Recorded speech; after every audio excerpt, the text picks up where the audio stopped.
İngilis dilində cümlə qurarkən zamanları qarışdırırsınızsa, diqqətlə qulaq asın. Dostlar, mənə ən çox verilən suallardan biri, Rafiq müəllim, İngilis dilində danışdığımız zaman necə edək ki, zamanları qarışdırmayaq? İlk öncə onu başa düşmək lazımdır, əziz tələbələr. Hər zamanın özünün öz təyinatı var. Hansı vəziyyətləri ifadə etmək üçün istifadə edirsiniz? Bununla tanış olduqdan sonra sizin danışdığınız zaman hansı vəziyyəti təsvir edəcəyinizdən çox şey asılıdır. Misal üçün, present perfect.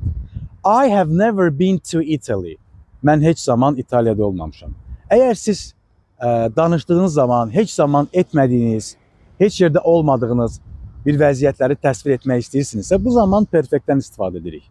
Misal üçün, perfect zaman formasının present perfect'in bir təyinatından biri də budur. Və yaxud past continuous, keçmiş davam edici zaman. Adətən past continuous, past simple-dan eyni kombinasiyada istifadə olunur.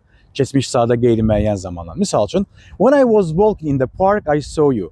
Mən parkda gəzdiyim zaman səni gördüm. Davam edicilik varsa, gəzmək bir prosesdir. Yəni sən 10 dəqiqə, 20 dəqiqə, 1 saat gəzirsən parkda. Amma kimisə görmək andır.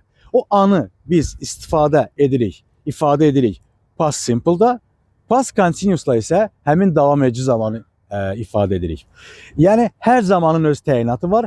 Nə demək istədiyinizdən çox şey asılıdır və hansı vəziyyəti təsvir eləməliyinizdən çox şey asılıdır. Hamısı düzdür, sadəcə nə demək istədiyinizi dəqiq anlamalısınız və ona görə də zaman seçirsiniz. Bu qədər sadə.